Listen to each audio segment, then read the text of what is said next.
We're going to start from the premise that God gave the Torah to the Jews at Mount Sinai. If you don't start from that premise, you can't begin to discuss the whole question of whether or not at Sinai God also gave over some sort of oral tradition.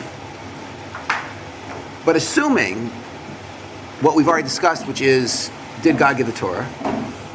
So let's go to the next step. I'm going to point to 4 hints that in fact there must have been some sort of oral tradition given over at Mount Sinai along with the text of the Torah. The first hint is as follows.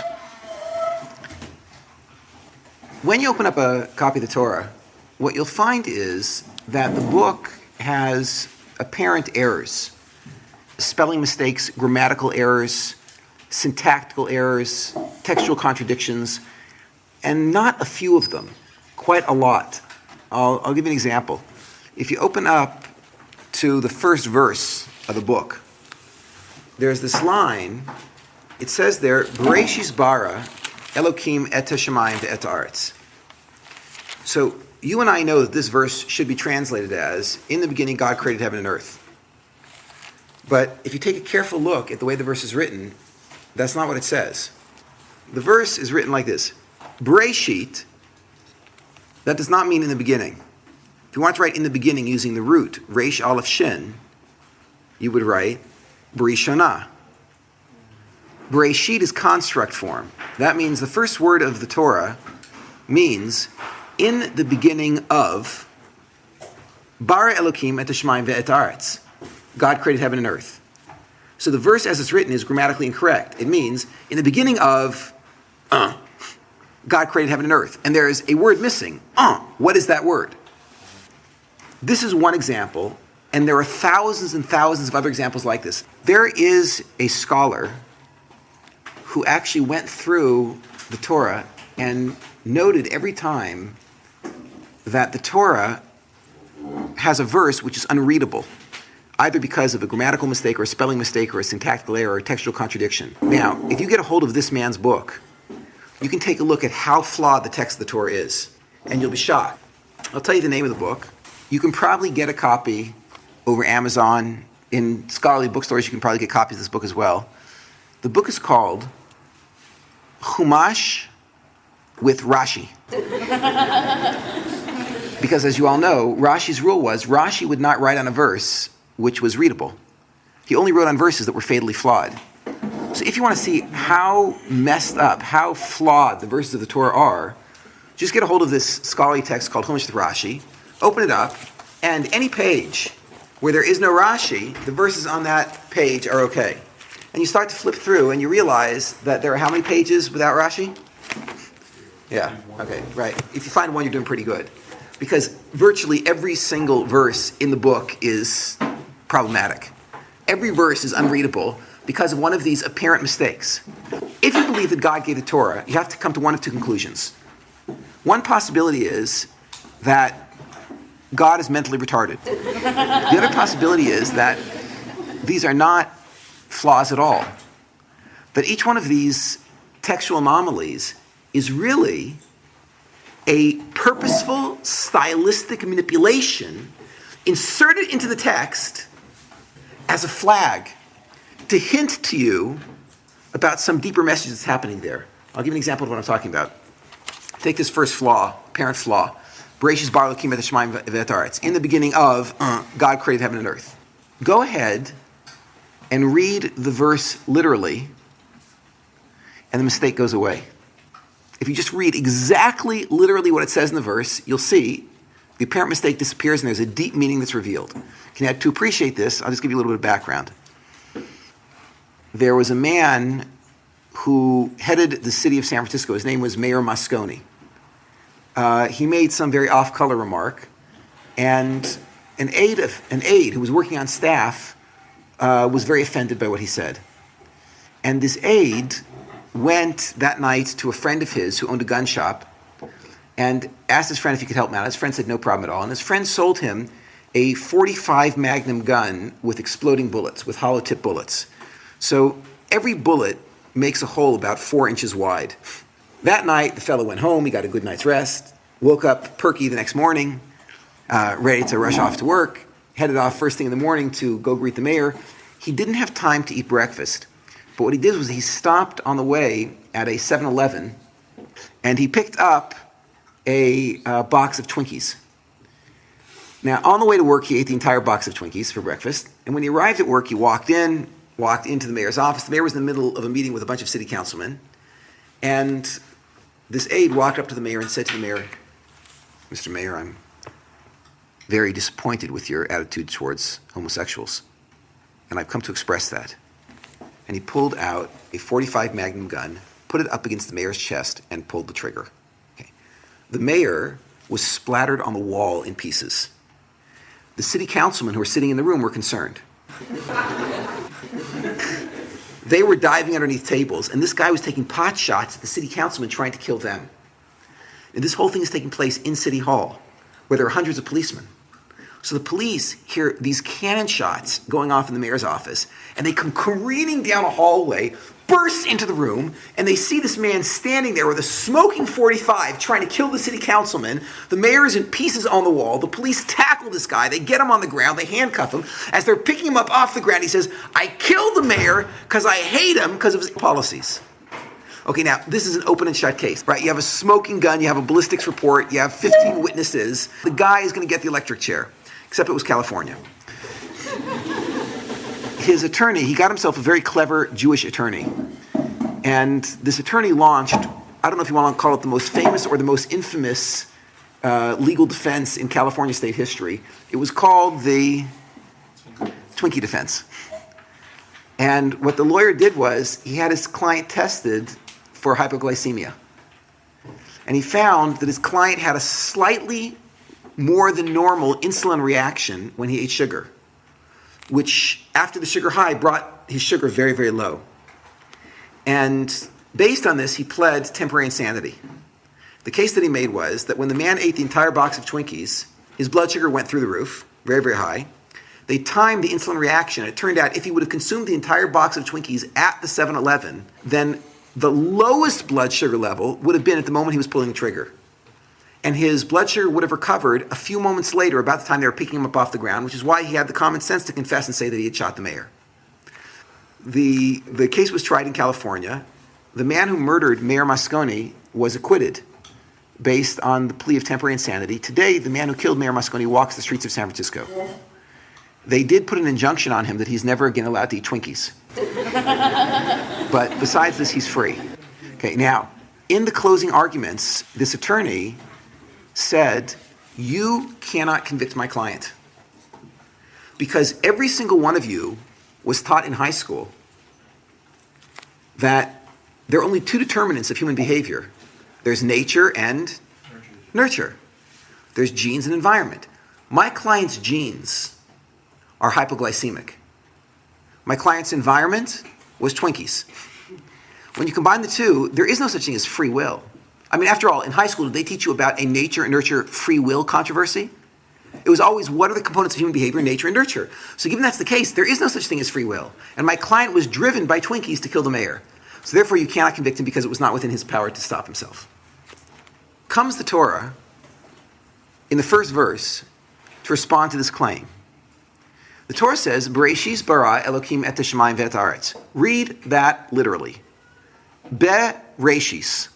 With Reshis, bara Elokim et hashamayim ve'et haaretz. God created heaven and earth. Now, the grammatical error is gone. The only problem you have left is you have a noun, Reshis, which we don't know what it means. With Reshis, God created heaven and earth. Well, what's that? So what you do is open up a concordance, an index to biblical verses, and look at every place that the word Reshis appears as a noun. And what you'll find is that the word Reshis almost invariably means one of two things. The word Reshis either means the Jews, or it means the Torah. Plug these back into the verse and see what makes sense. With the Jews, God created heaven and earth. Well, that's impossible. The Jews weren't around at the time. Okay, let's try again. With the Torah, God created heaven and earth. Now, this is a fascinating concept. What's being recommended here is that there's some kind of device called Torah. And with this thing, create heaven and earth. Now, This device called Torah, then, is really a nature-creating device. It created all of heaven and earth, all of nature. Theoretically, if I would take this thing, and I would just turn it around, and I would point this thing at myself, and then click it on, in theory, I could go in and change my own nature. Comes the first verse of the Torah and says, in case you would like to argue that because of nature and nurture, you can't keep the book. You know, I'm not cut out for Torah because I have a genetic inclination towards cruelty. So the guy says, listen, I'd love to be from, but I can't be from because, I'm just a cruel kind of guy. Comes the first verse of the Torah and says, don't worry about that because you can go back in and reconstruct your own nature with the Torah because the Torah is a nature-creating device. In case someone says, listen, I can't get the Torah, I'm homosexual. I'm genetically pre-programmed. I can see on my genetic chart that I have the inclination towards homosexuality. Comes the book and says, don't worry. Torah can rebuild you from the inside out. You can change your nature. It turns out that the first verse of the entire book is the single most important verse in the book. And if it wasn't for that verse, no one would ever be bound by the Torah. And the apparent mistake is not really a mistake at all. It's a hint to a tremendously deep lesson that a human being can rebuild their nature using Torah. Claim those Orthodox Jews that all of the other mistakes are there not because God is mentally retarded, but because behind every one of those apparent errors, there's a very deep meaning. And the truth is, 2,000 years before the secular biblical critics ever arrived on the scene, the Orthodox Jews already had a vibrant literature describing the deep meaning behind every one of those apparent errors. Hint number one, that there might have been an oral tradition given over with the Torah, is, what would you rather say? That the verses in this book, which you believe was given by God, are mistaken, or that in fact there's a deep meaning behind these apparent mistakes that are passed along in oral tradition? Okay, that's hint number one. Hint number two, that there might be an oral tradition that was given at Har Sinai. Until the 6th century CE, every single copy of the Torah appeared as the Torah scroll in an ark. That is, every copy of the Torah was a scroll that was unvocalized. There was no nikud, there were no vowels in any text until the 6th century. In the 6th century, the Ben Asher family, who are known in secular biblical circles as the Masoretes, they created for the first time a book called a Chumash. The difference between the Torah scroll and the Chumash is, in the Chumash, there actually is nikud, there are vowels. Okay, now, Hebrew happens to be a language which is extraordinarily dependent on vocalization. And if you slightly change the vocalization, the exact same letters can mean something completely different. Which means, before the 6th century, when Ben Asher put in that vocalization, the Torah scroll would have been very, very difficult to read if you didn't have an oral tradition about how to read it. I'll give you an example. There's a verse in the book that says, do not cook a calf in its mother's... Milk. So it doesn't say milk. It says, don't cook a calf in its mother's chet lamed bet.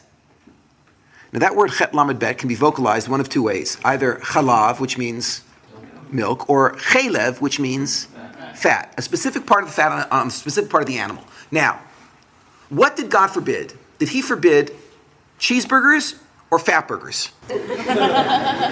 Based on the text of the Torah, there's no way to tell. There's no way that you could possibly know what was forbidden. And when God gave it to her, obviously he intended something. Now it gets much worse than this. There's another verse in the Torah that reads as follows. Don't ever, ever, ever eat chet lamed bet. Okay, now, what does that mean? Now, you start working out the possibilities here. One possibility is Jews are never allowed to eat dairy products. And not only are you forbidden to eat dairy products, but you can't even work in a McDonald's where you may end up cooking milk with meat. Okay, that's one version, if you give chalav and chalav. Okay, now let's flip it around. Another possibility, Jews are never allowed to eat dairy products, and you can't work in the McDonald's where you may end up cooking meat with fat. Or it could be that Jews are allowed to eat dairy products, but you cannot ever eat this forbidden fat, chalev, and you can't work at McDonald's where you might end up cooking meat and milk together. Or it could be the Jews are never allowed to eat fat, and you can't work at a McDonald's where you can't cook meat and fat together. Okay, I think there's 4 possibilities. Now, which one of these did God intend? At Mount Sinai, God must have either said one of these 4, or 2 or 3 or 4 out of the 4, or he might have said, interpret it however you want. But he had to say something, because if he didn't say anything, you have no idea what the verse means. By the way, of course, when this is said over to Moshe, when Moses first received the Torah and God said, write this down, Moses would have asked, by the way, God, what is this Chet Lamed Bet? At which point God would have had to have said, well, it's whatever you want it to be. Or it's meat, or it's fat, or it's milk, or he had to say something. And this is one of dozens of examples in the book where if you change the vocalization, the meaning completely changes. Therefore, minimally at Mount Sinai, when the Torah was given over, God had to tell the people how to pronounce the words. Because otherwise there was no way they could possibly observe the book. Hint number 1, there was an oral tradition. The apparent errors, which are probably not errors, they're probably hints to a much deeper tradition. Hint number 2, when the book was given minimally, it had to be given with vocalization or you can't read it. Hint number 3, I'm going to ask you a question. This is not an easy question to answer. Try to keep in your head, completely separate, the contents of the written text of the Torah and what you know to be Judaism, the oral tradition. Keep them separate. Now let me ask you a question. According to the written text of the Torah alone, is there such a thing as a convert to Judaism? Yes, there is. It says that you should love the ger like you love your fellow Jew. There are certain halachas that apply to the ger. Okay, now, according to the written text of the Torah alone, which we know believes in conversion because it talks about a convert, according to the written text of the Torah alone, how do you convert to Judaism? Not a word. What that means is, clearly God says there's such a thing as conversion. So if somebody wants to convert, how do you know if they're Jewish or not? At Mount Sinai, God must have said that you do it with a prick and a dip, or you do it with, going blah, blah, blah, and spinning around in circles. You have to say something. Or he could have said, do it however you want. Or do it like the local nation, or something. But if God said nothing, then you'd never have any way of knowing who's a convert and who's not a convert. Therefore, at Mount Sinai, God must have said something about how a conversion works, even if that something was just make up whatever you want to make up. But he has to say something, how do you convert, because it doesn't say in the Torah. I'll give you another example. There's dozens of these. According to the written text of the Torah, is there such a thing as marriage?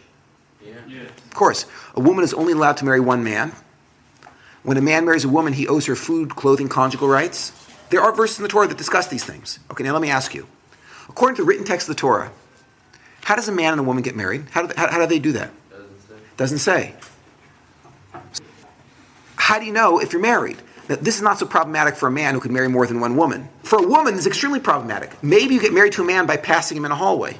And you can only marry one man. You can't marry two, which means a woman has to live locked up in a closet. But don't lock the woman in a closet. Why? Because it could be the way you get married is by locking yourself in a closet. Because she's paralyzed. There's no way that a woman could possibly survive. She can't live in this religion. I'll give you another example. According to the Torah, is there such a thing as divorce? Yeah. Yes, there is. Yeah. And it even says how you do it. You give the woman a sefer kritut. How would you translate sefer kritut? It's a book of cutting off. Now, what is a book of cutting off? It's something very sharp that you throw at her. How does she know when can you send it FedEx? Do you have to hand it to her? What do you write in there? Dinner was bad. Signed. How do you know? How does the woman know when she's divorced? In order for life to be functional, in order to work, there would have had to have been some definitions. In other words, in the Torah, there are dozens of concepts and institutions which are mentioned. So we know they exist and they're part of Judaism, but they're nowhere defined. God would have had to have defined those concepts, otherwise practicing this religion is impossible. Okay, I'll give you one fourth and final hint. The written text of the Torah itself refers repeatedly to an oral tradition, which pretty much settles the issue. I'll give you an example. When the Torah is talking about how to construct the Mishkan, the mobile temple, so the Torah says, when you want to build the ark, build it according to the tmuna that I showed you. Okay, now, have you ever seen an illustrated Torah scroll? Yeah, me either. As far as we know, there are no pictures in a Torah scroll. And yet, the book itself says, construct the ark according to Tmuna. It says, construct the altar according to the tmuna that I showed you. Verse after verse keeps referring to these pictures that God showed to Moses, which means there must have been something extra textual that was given over to Moses, something not in the book. I'll give you another example. There's a verse in Deuteronomy that says, in Dvarim, that says, when you want to eat meat, slaughter the animal as I, God, taught you. Where in the Torah does it talk about shechita? No place. But the verse says that I, God, taught you how to slaughter an animal. But it's not in the book. What can this be compared to? There's this antitrust suit that's currently operating against Microsoft. They're not allowed to have branches that are actually working together, connected in different countries. So imagine the following. Imagine that we intercept an email from Microsoft New York to Microsoft Tel Aviv, and the text of the email is, conduct the advertising campaign as we discussed. So we take this email, we bring it into court, and we say, Microsoft New York is giving instructions to Microsoft Tel Aviv how to conduct an advertising campaign. Microsoft New York and Microsoft Tel Aviv say, no, it's not true. That was the only email, there was no other communication. Okay, Judge, what do you say? The email says, conduct the advertising campaign as we discussed. Do you think there was another discussion? Probably. Obviously, of course. If the Torah says that you should slaughter the animal as I taught you, and nowhere in the written text is there instructions, then it must be that the instructions were passed along orally. That's the logical conclusion. You don't need a PhD to figure that out. When you start flipping through the Torah, as you go through the Torah this year, you'll see portion after portion where there are references to this oral tradition. So, based on the apparent errors, the lack of vocalization in the Torah text, the concepts and institutions which are nowhere defined in the book, but which are mentioned in the book, and the explicit references to the oral tradition, these four hints suggest very strongly that there must have been something oral given over at Mount Sinai.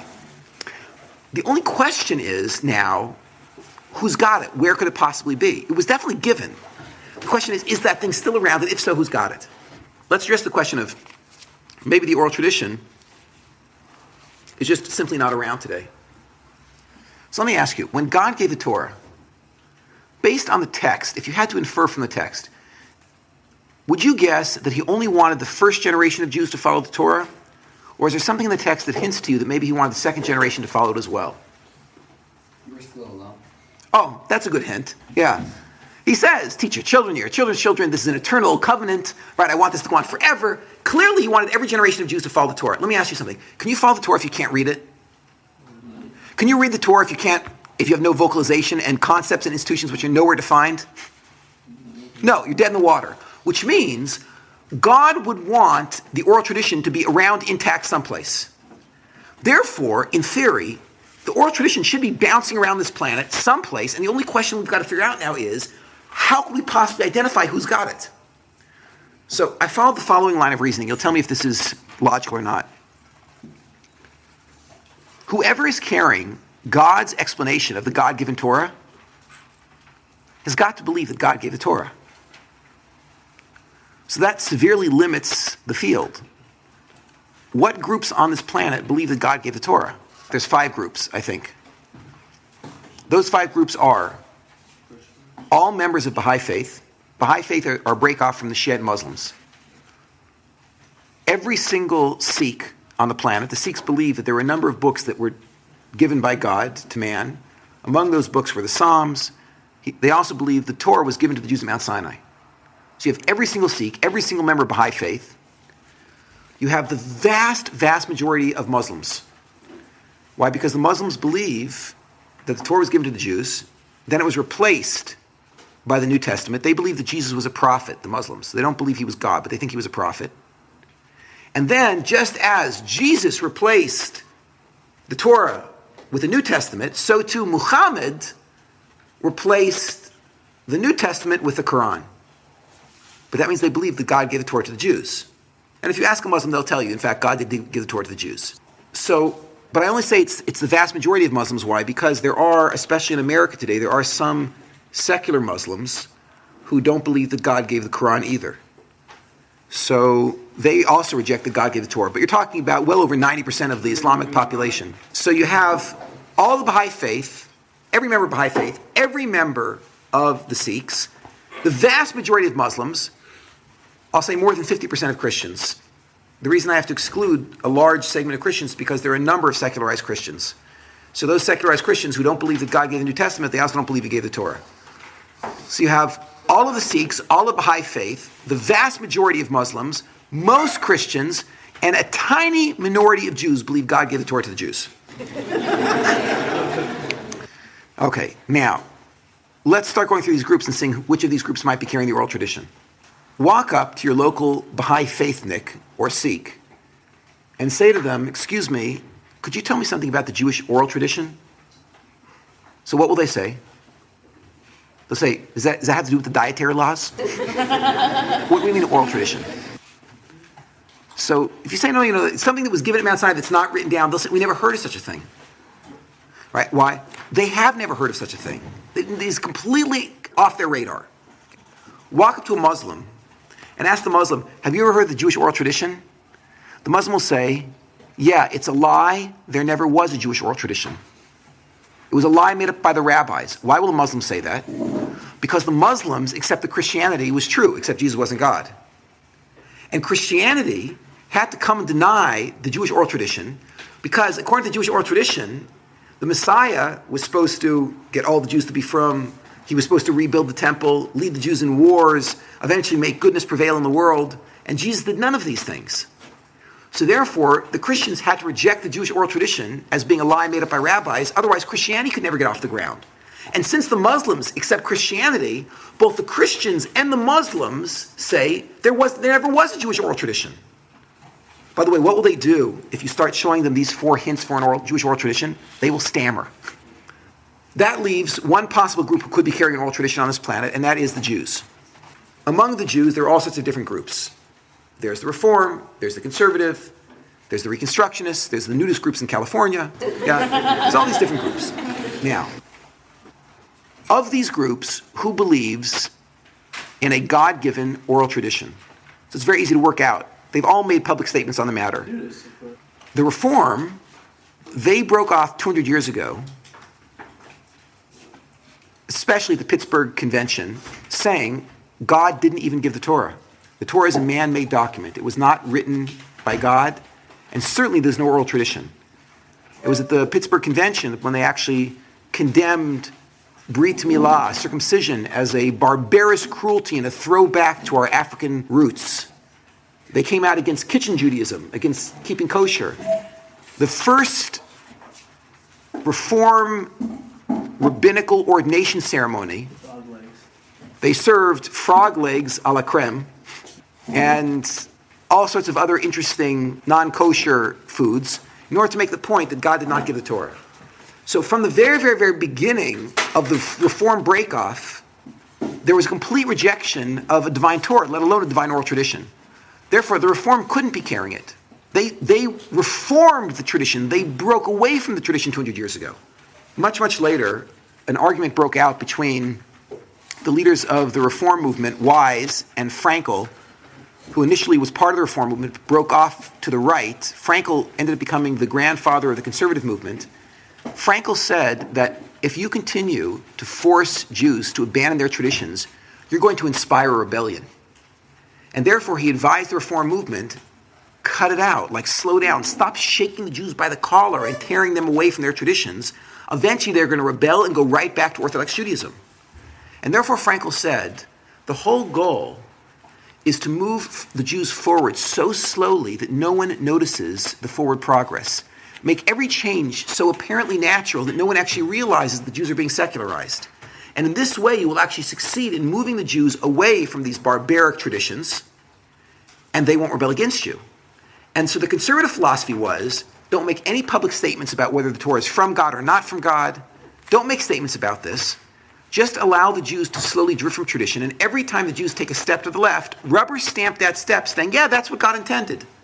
Of course you can drive to the synagogue on Shabbat. Of course. That's lighting a fire, and it says explicitly in the Torah, right? Don't light a fire in any of your dwelling places. So that's okay. You can still light fires. What you're all doing is what God wants you to be doing.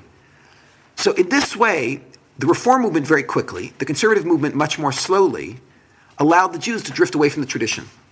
But neither one of them believed that God gave the Torah. Although if you grew up in a conservative synagogue 10 to 15 years ago, you never would have known this. Because in conservative synagogues, it was never mentioned that God didn't give the Torah. Of course, now, as of 2 years ago, the conservative movement published its own Chumash, its own copy of the Torah, called Eitz Chaim. And it's really worth taking a look at this book. The book is edited by Harold Kushner, who was the man who said that if God exists, he certainly doesn't have control over nature because a terrible thing happened to his son, and so it couldn't be that God actually has control over nature. The author of one of the primary commentaries in the book is Chaim Potok. Right? Chaim Potok is not a biblical scholar. He's an author of fiction, The Chosen and other great works. And he is one of the great commentators who writes in this book. And the book itself says that Moses never existed. He's a great nationalistic folk hero. But Moses never existed. For sure the Torah was not given at Mount Sinai. And of course there's no oral tradition. So you've got the Reform who denied, the Conservative denied, the Reconstructionists came out with Mordechai Kaplan in a rebellion against the Conservative movement saying that not only did God not give the Torah, but God himself doesn't exist. There's no such thing as God. There's something called godliness. Godliness is the greatest, most moral, most refined aspect in every human being. But there's no such thing as the supernatural, according to Kaplan. So the Reconstructionist movement denies anything supernatural. So when you look at the flow chart, you've got the Orthodox streaming through history, in every generation proclaiming, we've got the Torah and we've got the oral tradition. And every other break-off group along the way, the Christians, the Karaites, the Reform, the Conservative, the Reconstructionists, every single one of these groups saying, there is no oral tradition.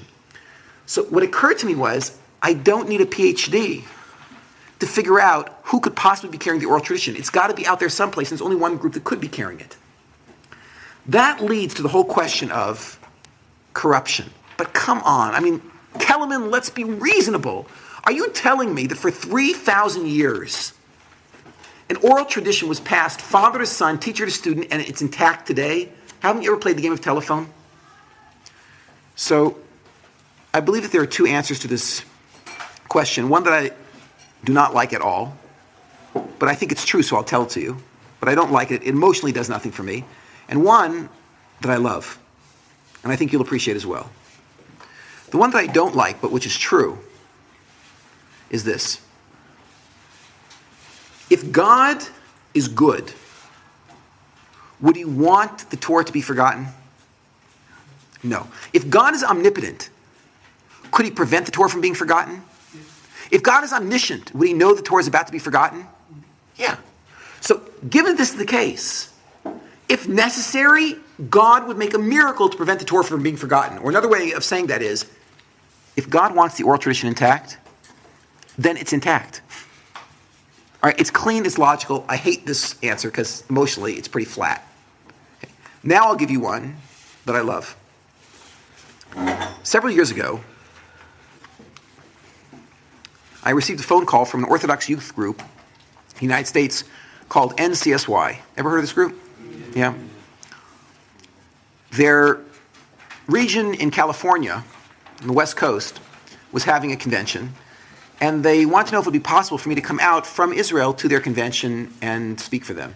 I told them that I would make the trip on condition. The regional director said, "What's your condition?"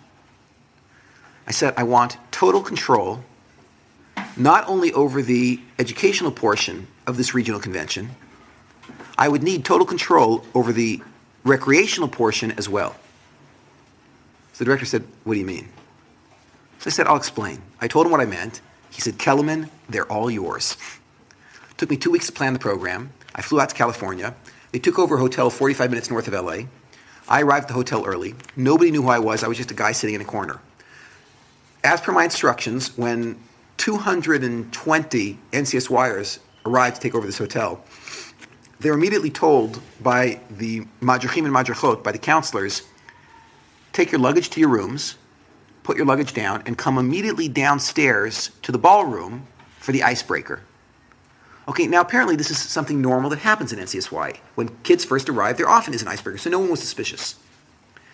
Kids went up, they put their luggage down, they came down to the ballroom. When they walked into the ballroom, we'd cleared all the chairs and tables off to one side. The chief counselor was standing on a chair, and he said to everybody, okay, we're going to play the game of telephone. Everybody line up now. We're going to divide up in teams of 12. Okay, number off. 1, 2, 3, 4, 5, 6, 7, 8, 9, 10, 11, 12. 1, 2, 3, 4, 5, 6, 7, 8, 9, 10, 11, 12. 1, 2. And everybody numbered off. Chief counselor said, okay, all the number ones line up over here. All the number twos, 15 yards away, right over here. All the number threes, right over here, 15 yards down the line. Number fours, right over here. We made 12 lines. Everyone was told the rules. We're going to give a card to the first person in line. That person can look at the card as long as he wants. When he's done looking at the card, he has to hand the card back to the counselor who hands it to him. Number 1 in the line can then speak to number 2 in the line. Number 2 in the line can speak to number 3 in the line. If we catch number 5 speaking to number 7, they skip a generation, that team is disqualified. You can only speak to the generation immediately before you or the generation immediately after you. The game began. I prepared the cards. The message was short and very intuitive. The message was, the black dog jumped over the green fence, fell into a blue pool, and came out with red eyes. Simple to memorize. The cards were handed to the first guy in line. After a few moments, the first guy in line handed the card back to the counselor. First guy told the second guy told the third guy told the fourth, going straight through until we were through the entire line. The whole game took about 5 minutes, about 300 seconds to get through 22 people. As per instructions, the last person in each line was given a blank index card and was asked to write down the index card what they had heard from the person before them. I then walked through the lines, collecting the index cards from the last person in each line, and on the spot I sat down with a calculator and tallied the results. Okay. The results of this game were as follows. 100% of the teams got the message 100% wrong. I'm talking about total garbage. I had cards that said things like, I want to go to Jack in the Box, man. I mean, like, garbage. There was no relationship whatsoever between what it said on the cards and the initial message. Yes? Okay. They fell right into the trap. They didn't realize where this was going. Everyone started to disperse, and the chief counselor said, wait, we're going to play again. So the kid said, no, man, we're bored, let's do something else. Chief counselor said, no, we're going to play again. Said, no, man, we want to do something else. And everyone was walking out of the room. So on cue, the chief counselor stood up on a chair and said in front of everybody, no, we're going to play again. And he pulled out of his coat 12 $100 bills. We'd gotten a donor to donate $1,200 to run the experiment. Everybody ran over. They were checking them. Whoa, man, they're real, man. Yeah, right. Everyone was lining up. Like, go, man, line up quick. Let's go. Yeah, right. We told the teams, any team that gets it right gets a crisp, new $100 bill. This time, the message was much longer and much less intuitive. Very difficult to memorize. We told them, anyone who gets caught cheating is disqualified. We had counselors patrolling every place to make sure that we would never have anyone skipping generations. This time the scene was a little bit different. We handed the cards to the first guys in line. And the first guys in line were staring at those cards. Everyone was screaming, get it right, man, get it right! I saw in one line, number 6 had number 7 on the ground. He was going, no, man, that's not what I said. Yeah. They were a little bit more intense. Instead of taking 5 minutes to run the game, this time it took us about 45 minutes. People were taking it a little bit more seriously. At the end, we gave blank index cards to the last person in each line. They wrote down what they had heard.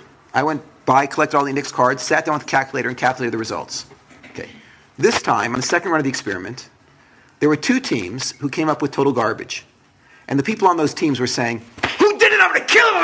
Who did it? Yeah. The other 10 teams got the message entirely right. They got 90% of the letters right or higher. That is, for approximately $5 a person, a little bit less, we kicked the accuracy from 0 up to 90%. So what you see is, the game of telephone, the whole point is to mess up the message. So if you want to mess it up, it's very easy. But if you want to pass it accurately, you can pass information very accurately. Now, the truth is, I wanted to run the game again on that weekend, but I didn't realize I was dealing with 13 to 17-year-old kids. And the studies show that 13 to 17-year-olds, they don't actually have gray matter. They only have hormones. So we couldn't run the game again. They had no attention span. The entire thing fell apart, and that was it. I'll tell you what I wanted to do that weekend, which I didn't get to do. And then I actually was, about 4 years later, able to run most of this experiment here in Jerusalem, and I'll tell you what happened here. I'm going to ask you, though, to guess what you think would be the result if I ran the game the way that I wanted to run it. What I would like to do is, I see that for $5, I can bounce the accuracy from 0 up to 90%. What do you think the accuracy would go to if I change the game in this way? We give the message to the first person in each line. He can look at the message for as long as he wants. When he's done looking at the message, he hands the card back to the counselor. And then, before the number one guys in each line speak to the number twos, we take all the number ones out of the room. They sit in a conference room, and they discuss what they think the card said. They vote. And after they've voted, then all the number ones are brought back out of the room, and the number ones are only allowed to tell the number twos whatever the majority vote in that room was. Then all the number twos are taken out. They discuss what they heard from the number ones. They vote. They come back. And the number twos are only allowed to tell the number threes whatever the majority vote in the room was, even if they disagreed. And so on and so forth through all the generations. Is there any error that this procedure would wipe out? No. Yes, of course. What's the error? If one guy gets it wrong, or 3 or even 5 guys gets it wrong, so all of their mistake will be corrected by the voting procedure. So therefore, unless you have 7 out of the 12 that messes it up, this will correct the error. So if I would keep the $5 and I would add a voting procedure, by the way, I ran the experiment, so I know what the answer is, but just take a wild guess. What will the accuracy go to? 100. Okay. Say it's 100. In a minute, I'll tell you what happens. Okay, now, change the game again. Once again, keep the $5 and keep the voting procedure. But change the game in this way. This time, the number ones look at the card, they go off into the room, they vote, but before the number ones are allowed to speak to the number twos and say over the majority vote in that room, every number one has to turn around and face the counselor. The counselor's holding the card. The number one tells the counselor what he thinks the card says. If the number one gets it right, then the counselor puts his hands on the number one's head and says, I hereby ordain you an Orthodox rabbi. With smicha, the number one then turns around and tells the number two. The number twos are all taken out, they vote, they come back, but before the number twos can tell the majority opinion to the number threes, every number two has to turn around and tell the number one what he's about to tell the number three. If the number one thinks he got it right, the number one gives him smicha, rabbinical ordination, and then the number two can turn around and tell the number three. And so on and so forth. The number threes go out, they come back, but they have to tell the number twos what they're going to say to the number fours before they can go on. Is there any error that this would correct? Of course. Now, if we add this smicha procedure, what do you guess the accuracy would go to? We're up to 100%. 115%. Okay, 115%. Now, change the game again. Keep the $5, yeah? Keep the voting procedure. Keep the smicha procedure. Just make the following change. Instead of having 13 to 17-year-old kids on an NCSY week and having a great time passing information along, make the change that instead you have 40 to 70-year-old responsible communal leaders who feel that everything is riding on this message getting across correctly. Do you think that 40 to 70-year-old communal leaders who think this is from God would take it any more seriously than 13 to 17-year-old kids on an NCSY weekend? Yeah, sure. If you added that these people really care about what they're doing, and we're up to 115% accuracy, what would you expect the accuracy to go to? Let's say 200%. Okay. Change the game again. This time, keep the $5, keep the voting procedure, keep the smicha, keep the fact you could have 47-year-olds who are passing along the information. Just add one more thing. We know that the people who participated in the transfer of the oral tradition were not allowed to transfer this information unless they kept something called a machberet. Every person who passed along oral tradition had their own private notebook. If we insist that each person keeps their own written record of what's being said to them, will that do anything to up the accuracy? Okay, Okay, so the 200% will then be 300%. Okay, now, I ran the experiment. Almost. I'll tell you what happened. There's a group that comes to Israel once a year called Mechlelet. It's a group of about, depends on the year, but that year was about 250 extremely serious teenage girls who come here to learn 10 to 12 hours a day. In other words, they want to spend their summer, these are girls who want to spend their summer 10 to 12 hours a day learning Torah. They go for one field trip a week. The whole rest of the time they came here because they wanted to learn. They're very serious people. So I went to the head of the program and I said, would it be okay if I ran a little experiment with them? And he said, fine. So I ran the following experiment. I went to the group and I said to them, I'd like to show the world that it is possible to transmit information orally intact. And I need your help. And I explained that I was going to be bringing in about 100 observers who were going to be watching the experiment. And if these girls would make a mistake and blow it, this would be the biggest Chilul Hashem, this would be the biggest profaning of God's name in modern history. If they get it right, it'll be a big Kiddush Hashem. It'll demonstrate that, in fact, the tradition is reliable. But if they blow, it could be bad. And therefore I said, you have to take this seriously. Okay, on the spot, about 20 girls dropped out because they were so afraid that they would blow it. Okay, now, we didn't do the $5. Instead, what we did was we promised each person on a winning team that they would get ice cream, which many people said was better than $5. In order to create the feeling of responsibility of the 40, 70-year-olds, I gave them this talk. I didn't want them to use notebooks because I felt if they use notebooks, for sure they're going to get it right. There's no challenge. So I didn't allow them to use notebooks, but what we did do was we had each group go out, vote, come back, and then they had to turn to the previous generation and get smicha, get ordination, before they could tell the next generation. Okay. To make sure that the message was sufficiently complex, what I did was I took about a dozen verses about korbanos, about sacrifices, and because these girls, they were so scholarly, they might have known the Hebrew verses, I took the English translation from the Koran Chumash. So I had about a dozen verses about sacrifices in English, and I switched around the order of all the verses, put it on 12 cards, and ran the game. Okay. It took us over 3 hours to get through the generations. At the end of the 3 hours, I told the ladies that the last person in each line had to stand up in front of the group of 350 people, about 100 witnesses and about 250 participants. Right, the last person in each line had to stand up, each one of the 12 teams, and they had to recite the 12 verses. And I told them that if they corrected themselves in the middle of reciting, their team is disqualified. Meaning if they say, and you should take the sheep, then their team is disqualified. They're allowed to say each word once. So it took about an hour for the last 12 girls to say over what it said on the card.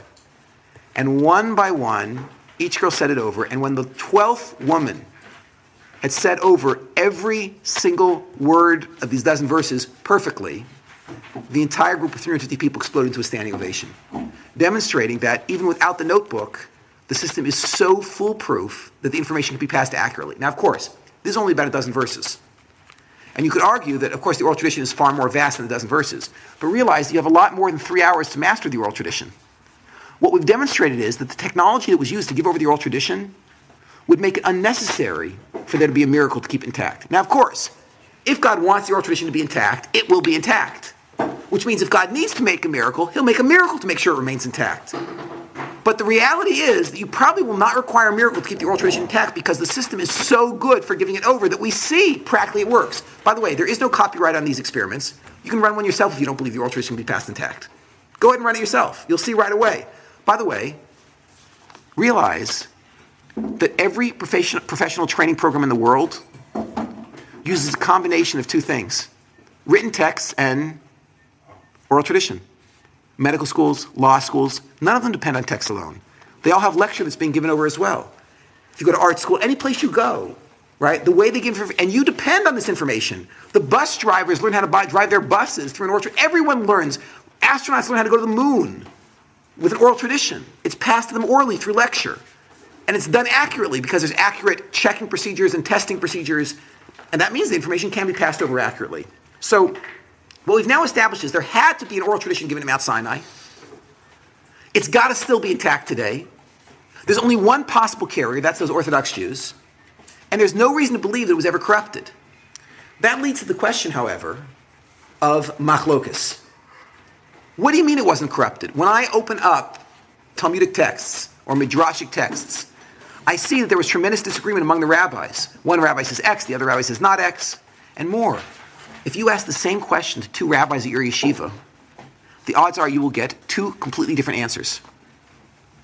So now, what do you mean it hasn't been messed up? Clearly there's some confusion here. So in order to understand what's going on here, you have to know this. There is a Hebrew word for an argument where I say, I'm right and you're wrong. That Hebrew word is vikuach. Vikuach is, I'm right, you're wrong. It's from the word mochiach, which is proof. When I'm showing that I'm correct and you're not correct, that's called vikuach. Okay.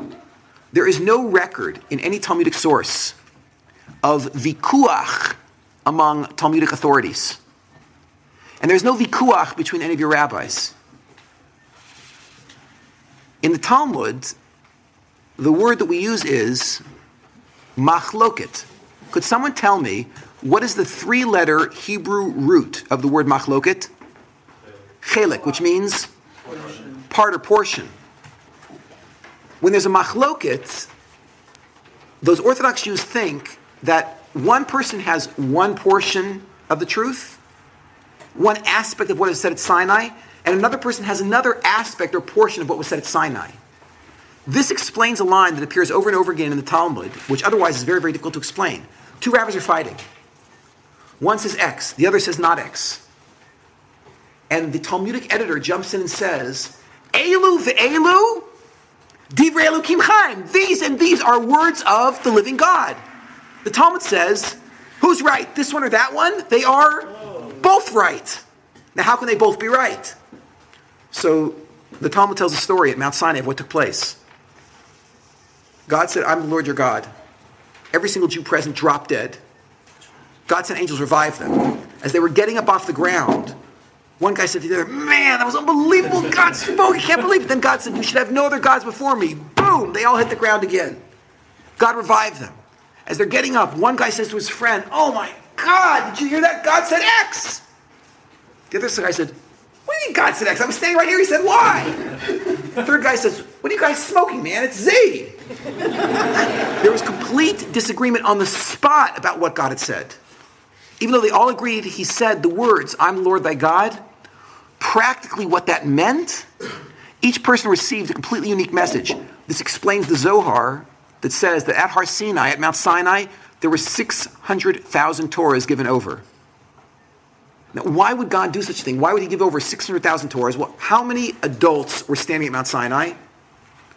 There were 600,000 adult men who were married to 600,000 adult women. There were 600,000 soul pairs. The Zohar here is telling you there was a separate Torah given to every single soul that was Mount Sinai. Why would God do such a thing? I'll use a metaphor. Imagine the following. Gentlemen, ladies, fellow members of the board of directors of the most expensive high school on the planet, thank you for coming together today. Yes, once again this year we are charging $100,000 per kid per year for the children to come to our high school. But it's worth it because we promise the parents will squeeze every drop of potential out of those kids. These kids will become everything they can be by being at our school. Now, the reason we called the meeting today is because, as you know, we have a very large incoming class. We've got an incoming class of about 100 kids. And as always, we did advanced academic testing before the new class arrived. And the rumor's true. To our chagrin, we've discovered that in mathematics, half of the group is very advanced. And in mathematics, the other half of the group is mentally retarded. So we're trying to decide this year if we should throw them all into one class and just have one teacher and have one teacher give it over to everybody the same way, or if we should split the group and have two separate groups, one advanced and one remediary, and have each teacher teach to that group's level. Now, this is what we've come to vote on today. Ladies and gentlemen, what do you say? In order to squeeze every drop of potential out of these kids, should we have one teacher or two teachers? 2. Okay, now we are charging $100,000 per kid. We really could afford 2 or 4. Should we have 2 or 4? 4. Now we are charging $100,000 per kid. I mean, we really could have 8 classes or 4 classes. We want to make sure we get every drop of potential squeezed out of every kid. What do you say, 4 or 8? Now you realize where this is going. We're going to have a team of private tutors on every kid. Why? Because every person has a unique psychological profile, a unique emotional profile, a unique spiritual profile, a unique intellectual profile. There is no one on the planet like you. There never has been anybody on the planet like you. You are, pardon the pun, chad pa'ami. Which means, if I'm going to draw forth all of your potential, I've got to approach you in a totally unique fashion. Now, if we can figure this out, so can God. And therefore, when God gave over the Torah, he gave it over in such a way that every person had a completely unique system that would draw forth his potential. So what does this mean? Does that mean some people can't eat pig and some people can't? No. The way the variety is played out is as follows. You all know that after you eat meat, you can't eat milk right away. How long do you have to wait after you eat meat? You have to wait 30 minutes. 6 hours. Everyone just said different things. One guy said 6 hours. There's 3 hours. There's 1 hour. There's the Balei Taisvus who say, you just rinse out your mouth, bench, and then you can eat right away. With how long you have to wait between meat and milk, there's about 5 different approaches. Now, you all know that you cannot start flipping lights on and off as soon as the sun hits the horizon on Saturday night. Once the sun disappears behind the horizon, you have to wait a certain amount of time before Shabbat actually leaves. How long do you have to wait? Oh, very good. We have to wait till Benish Mashas. And we all know that Benish Mashas is how many minutes? So there's 16, there's 20, there's 35, there's 45, there's 72, and there's floating depending on your position in latitude and longitude. It's like this. When it comes to when Shabbat leaves, there's about 7 different approaches. Okay, now watch. We do not have all of Hilchos Kashrus and all of Hilchos Shabbos on the table. We have one little detail about Kashrus, how long you have to wait after eating meat, and one little detail about Shabbos, when does Shabbos go out? With just these 2 details on the table, how many total permutations can you come up with? How many total combinations are there? If there's 5 of one and 7 of the other, how many total permutations can there be? 35 permutations. Right now, with 2 details of halacha, we've got 35 Judaism sitting on the table. Now you realize if you start calculating in all the different machlochsim, all the different approaches to every halacha that we possess, there will be millions and millions of Judaisms. But here's the key. The Zohar says there were only 600,000 given at Mount Sinai. That means that you cannot randomly collect and combine chumras and kulas, stringencies and leniencies, because you will create a Frankenstein Judaism that never existed. Indeed, there are only 600,000 systems that God created that will actually perfect the human soul. By the way, this will explain why it's possible that there could be someone who is acting very, very religious, and their character is despicable. Because if somebody on their own says, well, listen, I'll take this leniency and that leniency and this leniency and that leniency, and they can assemble this Frankenstein Judaism that God never said. And they can keep saying, well, I have a heter, like a rabbi said this. And they combine these things that were never meant to be combined. They will create a Judaism that won't work. And they won't be affected by it. This leads to the following practical conclusion. It is obvious, if God gave the Torah, he had to have given an oral tradition along with it, because the book cannot be understood without an oral tradition. And the book mentions an oral tradition. The only possible carrier of that oral tradition bouncing around on this planet are those Orthodox Jews, which means they must have it. It's got to be intact someplace because God wouldn't want it to get lost.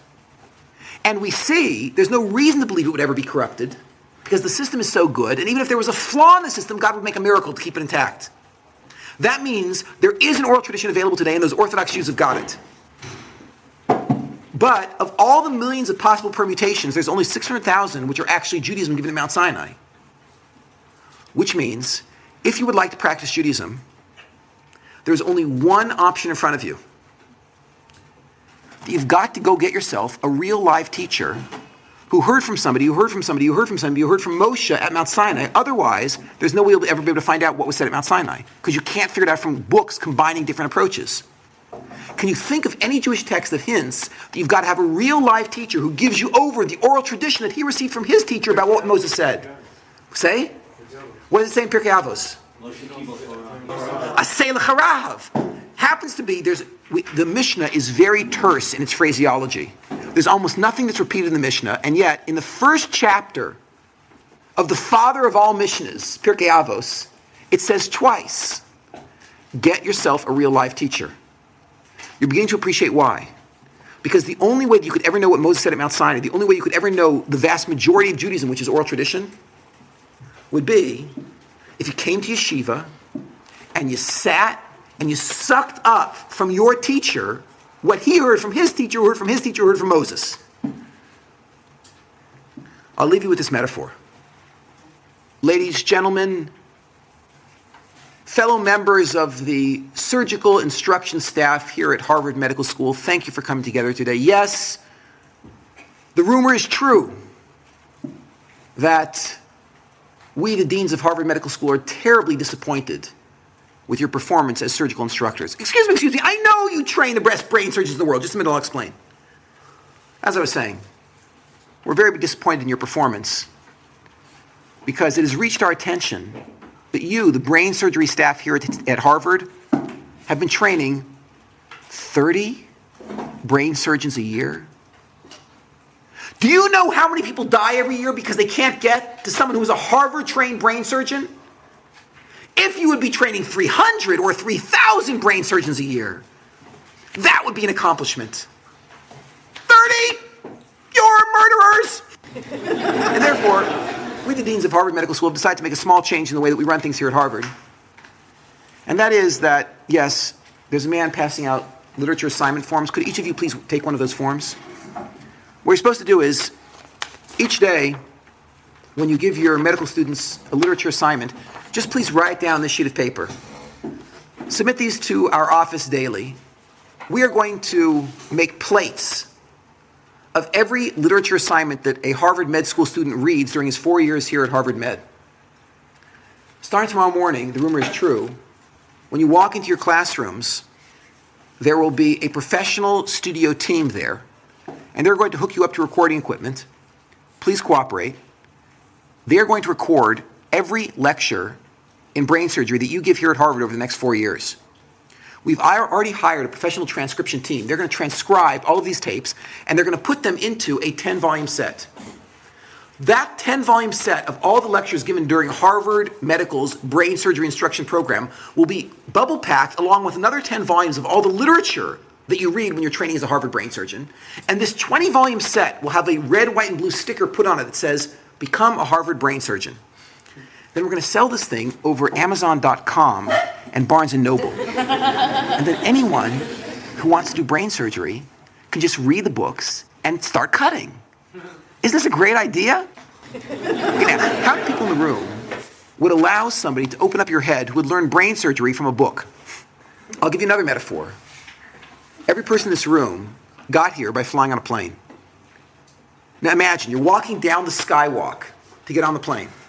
And as you're walking down the skywalk, you get to the point where you step from the skywalk onto the plane, and standing right there to your left, right before you go towards your seat, you see the pilot and the co-pilot. And as you walk by them, you hear this conversation, and the co-pilot says to the pilot, are you sure you know how to take off a Boeing 777? And you hear the pilot say back, "Man, I read the book 3 times. What's the big deal?" Are you going to get on the plane? No. Because you know that complex information can never be transmitted in written form alone. It will get messed up. And therefore, back at Mount Sinai, 3,300 years ago, God must have given over, along with the written text, an oral tradition. That oral tradition must be intact. There's only one possible group of carriers, and they claim that they've got it, and they claim that it is intact. And logically, it seems that it should be. If I haven't made some sort of error during the last few minutes, the logical conclusion is, go, get yourself a teacher, and find out what God said to Moses at Mount Sinai.